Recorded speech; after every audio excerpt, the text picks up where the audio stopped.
Hello जय हिंद साथियों। और आइए अभी देखते हैं आज का डी डे। आज है नेशनल यूथ डे। ये स्वामी विवेकानंद की जन्म जयंती के उपलक्ष्य पे मनाया जाता है।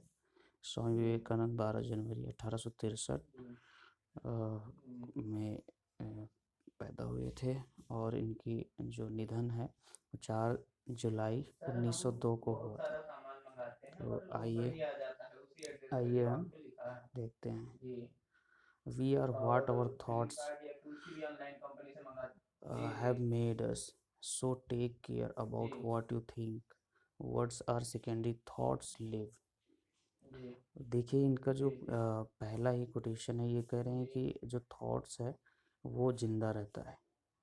वो जो हम अपनी विचार रखते हैं वो जिंदा रहता है। कोई चीज़ अगर आप सोचते हैं तो वो तब थोड़ी देर रहती है, लेकिन अगर आपके विचार हैं तो वो बहुत देर तक रहते हैं। दे ट्रेवल फार, और वो इधर से उधर, मतलब एक विचारों का आदान प्रदान होता है तो ऐसे वो एक व्यक्ति से दूसरे व्यक्ति में आराम से पहुंच जाते हैं। National youth day is celebrated every on 12th January to honour the teachings and ideal of Swami Vivekanand. This day is also known as Swami Vivekananda Jayanti। तो ये 12 जनवरी को मनाया जाता है और 12 जनवरी को ये मनाया जाता है उनको ऑनर देने के लिए। और इनके जो ये डिसाइपल थे श्री रामकृष्ण परमहंस के, और जिन्होंने हिंदुज़म को रिवाइवल करने में अहम भूमिका निभाई थी इंडिया में। Apart from being a spiritual leader, Vivekananda is also consider as one of the greatest social leaders of India. इनको इस स्पिरिचुअल लीडर तो थे ही, इसके साथ साथ ये सोशल रिफॉर्मर्स भी थे। जो फंडामेंटलिस्ट या कंजर्वेटिव थिंकिंग थी उसको भी अपोज करते थे। ये उनकी पुरानी रियल फ़ोटो। और इसके बाद में आइए देखते हैं। National youth day creates awareness and provide knowledge about the rights of people in India. जो इस दिन का मकसद है या जो एम है वो इससे ज्ञान और जो लोगों के या सिटीजन ऑफ इंडिया के अधिकार हैं उनके बारे में बताया जाता है। It is a day to educate people to behave properly in the country. और इस दिन बिहेवियर के बारे में, अच्छे से कैसे बिहेवियर करना है उसके बारे में, कुछ एटिक्वेट और जितने भी अदर चीज़ें हैं बिहेवियर से रिलेटेड, बिहेवियरल नॉलेज, वो बताया जाता है। The main objective behind the celebration is to make a better future for the country by motivating the youths and spreading the ideas of the Swami Vivekananda. जो मेन मोटिव है celebration का वो youth को motivate करना है और जो स्वामी विवेकानंद के विचार हैं उनको फैलाना है। National youth day is also famous as Yuva Divas, और इसको बहुत फेमसली बताया जाता है एज युवा दिवस के तौर पर। हिस्ट्री आइए देखते हैं। ये इनके गुरु हैं और ये हैं स्वामी विवेकानंद। श्री रामकृष्ण परमहंस इनके गुरु हैं। In 1984, the Indian government first declared to celebrate the birthday of Swami Vivekanand 12 January as National Youth Day। तो 1984 में गवर्नमेंट पहली बार इनका जो डिसाइड करती है कि 12 जनवरी को हम लोग अब स्वामी विवेकानंद की जन्म जयंती के रूप में मनाएंगे। Since then from 1985 it is celebrated as national youth day all over the country. और तब से लेकर पूरी कंट्री में पैन इंडिया इसको मनाया जाता है 12 जनवरी को एज अ युवा दिवस। The main aim of the government is to make a better future for the country by motivating the youth through the way of their life and ideas of Swami Vivekananda. तो इस दिन उनकी जो वे ऑफ लाइफ थी और जो उनके ideas थे उससे परिचित कराना इस दिन का मकसद है। It is a great way to wake up the eternal energy of the youth as well as to make the country developed. और जो इटर्नल एनर्जी है, जो आंतरिक शक्ति है, जो युवाओं में कभी कभी उनको भ्रमित हो जाते हैं, कभी कभी समझ में नहीं आता है उस शक्ति के बारे में। उसको जागरूक करने के लिए और देश को विकसित करने के लिए इनका इस दिन का मोटिव है। सिग्निफिकेंस, इसकी आवश्यकता या इसका महत्वपूर्ण क्या है, आइए देखते हैं। Youth engagement for global action seek to highlight the ways in which the engagement of young people at the local, national and global level, जो मेन मकसद है, जो मेन मोटिव है वो यही है कि जो यूथ हैं उनको उनका इंगेजमेंट हो और उससे ग्लोबल एक्शन निकलेगा। कोई भी मोटिवेशन है वो थॉट ऑफ एक्शन है, या वो जब आप कोई एक्शन करते हैं अपने विचारों में या तो वहीं से मोटिवेशन निकलता है। तो यूथ को मोटिवेट करने के लिए पहले उनको इंगेजमेंट करना होगा। तो और वो उनको इंगेजमेंट कहाँ से, लोकल लेवल पर, स्टेट लेवल पर, नेशनल लेवल पर और फिर इंटरनेशनल यानी कि ग्लोबल लेवल पर। It is enriching national and multilateral institution and processes to as well as draw lesson on how their representation and engagement in formal institutional politics can be significantly enhanced। और इससे जो institution हैं politics के, चाहे state के legislature हों या central government के हों या डिस्ट्रिक्ट लेवल पर या कहीं भी किसी इंटरनेशनल लेवल पर हों, तो वहाँ पर तो मल्टीलैटरल इंस्टीट्यूशन हो या कहीं भी हो, तो ये जो यूथ हैं उनका पार्टिसिपेशन बढ़ेगा इससे। अब स्वामी विवेकानंद के बारे में आइए देखते हैं। Arise, awake and stop not until the goal is reached. ये बहुत ही फेमस इनकी कोट है। इन्होंने कहा था कि उठो जागो और तब तक लक्ष्य की ओर बढ़ते चलो जब तक लक्ष्य आपके कदम में ना हो। The greatest religion is to be true to your own nature, have faith in yourself। इन्होंने ये कहा था कि सबसे महान धर्म वो है जो अपने आप में सत्य रहना, अपने नेचर में, अपने जो बॉडी लैंग्वेज है उसमें अपने प्रति सत्य रहना, और हैव फेथ इन योरसेल्फ, और अपने पर विश्वास रहना ही सबसे बड़ा धर्म है। Swami Vivekananda pre monastic name was Narendra Nath Datta. इनका जो शुरुआती नाम था वो नरेंद्र नाथ दत्त था। He was born on 12 January 1863 at Kolkata, previously Calcutta, and died on 4 July 1902। 12 जनवरी 1863 को इनका जन्म कोलकाता में होता है। पहले कैलकाटा था, बाद में इंडियन गवर्नमेंट ने कोलकाता किया है। कैलकाटा नाम ब्रिटिशर्स ने रखा था। और इनका जो निधन है वो 4 जुलाई 1902 को होता है। और Netaji Subhash Chandra Bose had called Vivekananda the maker of modern India. जो नेताजी थे उन्होंने इनको मॉडर्न इंडिया का मेकर कहा, यानी कि निर्माता कहा है। इन 1893 he took the name Vivekananda after Maharaja Ajit Singh of the Khetri state requested him to do so, changing from Sachidanand that he used before। जो महाराजा अजीत सिंह थे, क्षेत्रीय स्टेट के स्टेक होल्डर या वहाँ पे राज करते थे, तो उन्होंने 1893 में इनको विवेकानंद नाम यूज करने के लिए कहा। ये पहले सचिदानंद यूज करते थे। His father's name was Vishwanath Datta and mother's name was Bhuvaneshwari Devi. इनके जो पिताजी का नाम था वो विश्वनाथ दत्त था और माताजी का नाम भुवनेश्वरी देवी था। He belong to the well of family. His father died suddenly at a young age and this broke the financial backbone of his family and was pushed into poverty. क्या होता है कि वेल ऑफ फैमिली से belong करते हैं और इनके जो पिताजी हैं उनका जो निधन है वो बहुत इनकी यंग एज में हो जाता है, और इसकी वजह से क्या होता है, इनका जो फाइनेंशियल सपोर्ट होता है वो इनके परिवार का वो टूट जाता है।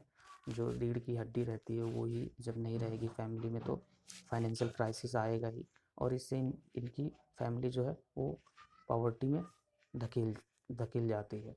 Despite being a good student he failed to get the job for a very long time. ये एक अच्छे छात्र थे लेकिन फिर तब भी ये मतलब फेल रहे एक अच्छी जॉब या अच्छी नौकरी के लिए लेने के लिए। He use to ask job from door to door but he didn't get a job and so he became an atheist.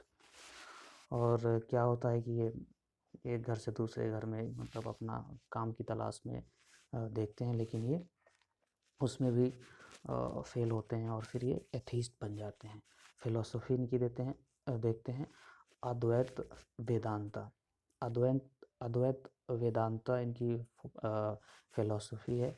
अद्वैत एक तो द्वैत होता है, एक अद्वैत होता है। लिटरेरी वर्क्स इनके देखते हैं राजयोग, इन्होंने 1896 में लिखा है। कर्म योग 1896 में, और भक्ति योग 1896 में, जनन योग, माई मास्टर 1901 में। ये दो, जनन योग और माई मास्टर 1901 में, इतनी इनकी किताबें हैं। Lecturer from Colombo to Almora, ये अल्मोड़ा एक उत्तराखंड का एक स्टेट है, तो वो वहाँ का 1897 में उससे कोलंबो से लेकर यहाँ तक का एक बुक है, उसको भी लिखा है।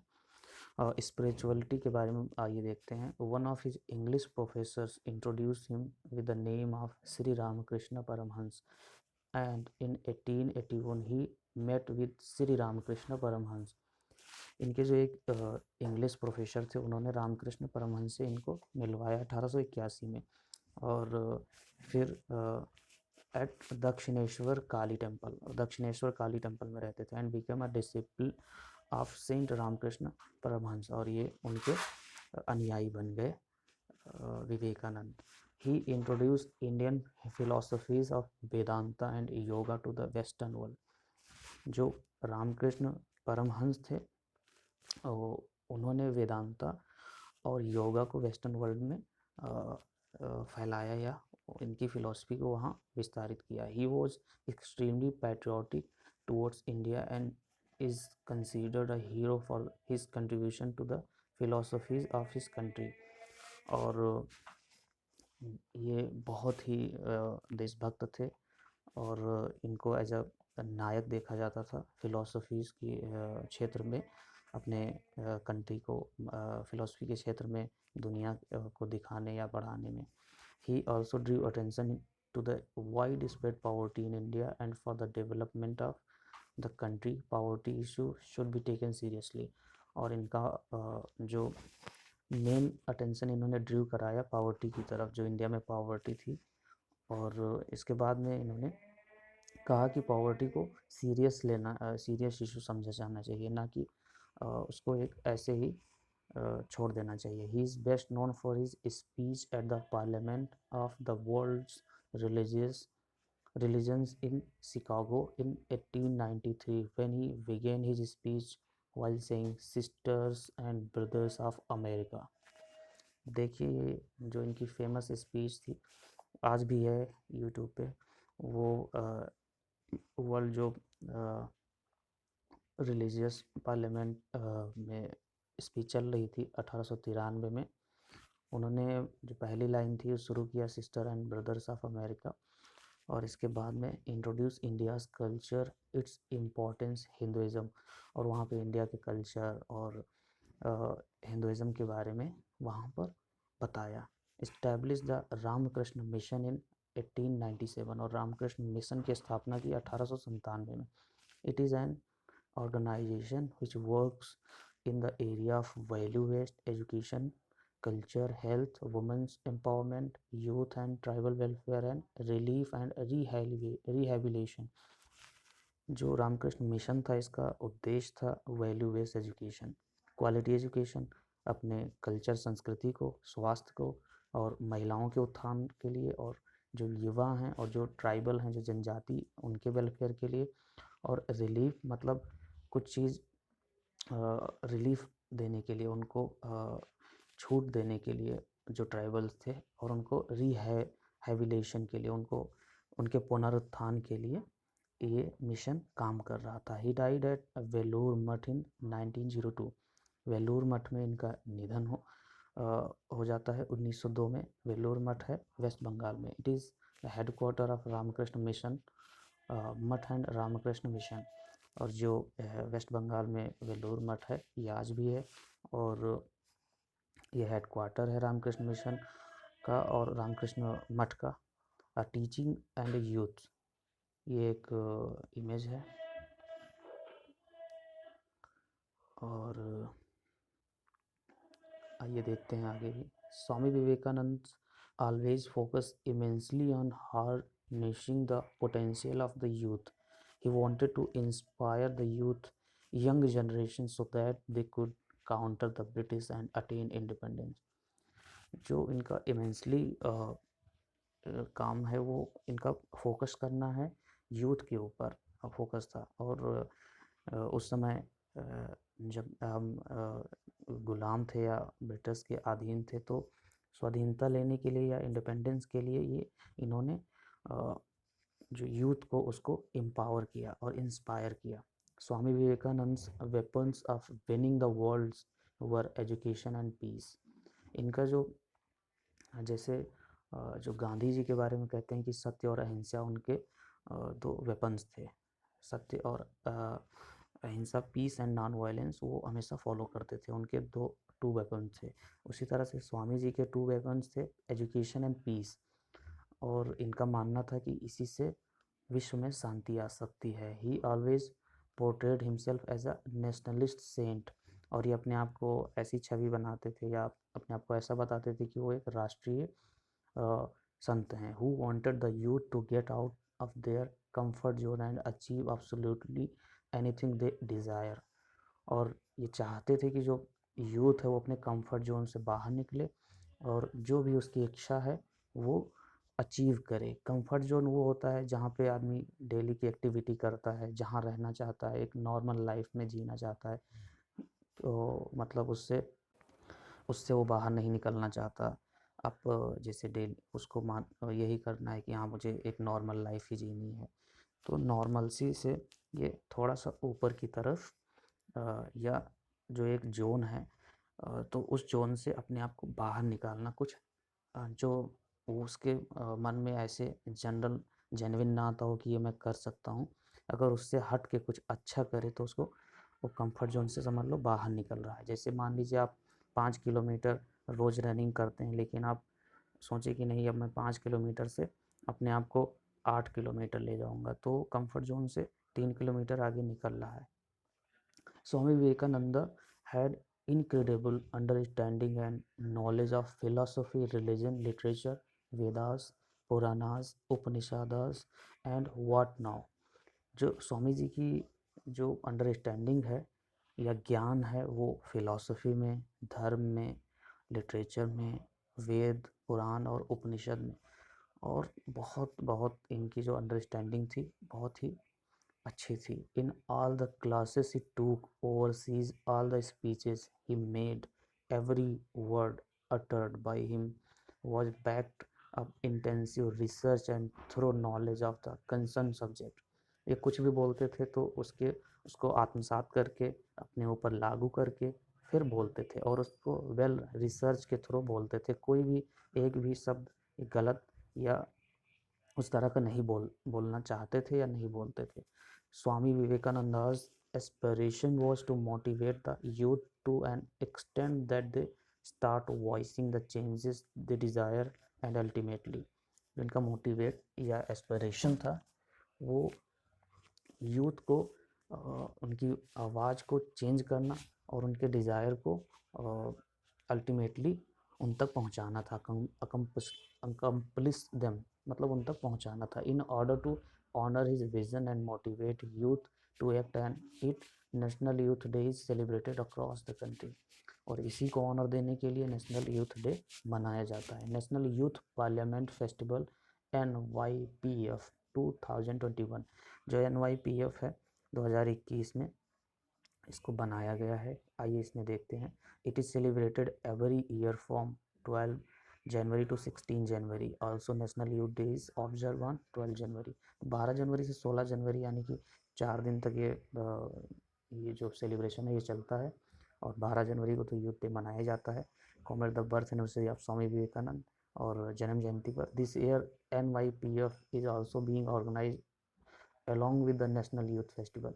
और इस साल ये दोनों मनाया जा रहा है। The aim of celebration to national youth festival is to bring the youth of the country together to showcase their talents, to provide them an arena by developing a mini India where youth can share their views, interact in formal and informal settings, and enhance their social and cultural uniqueness।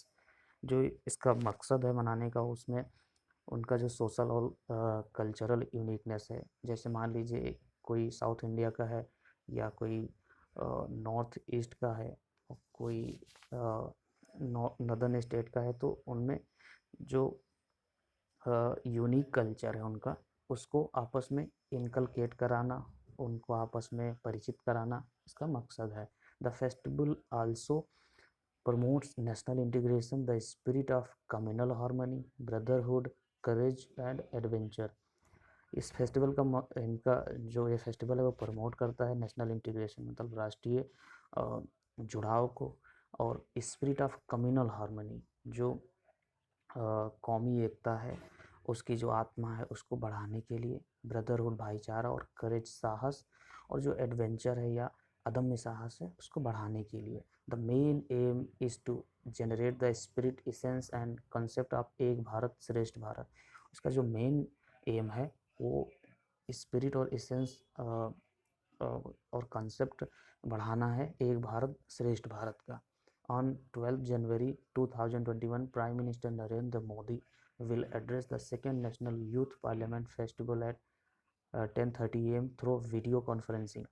ये इस साल 10:30 बजे जो PM हैं वो video conferencing के through interaction करेंगे। During the event 3 national winner of the festival will also express their views.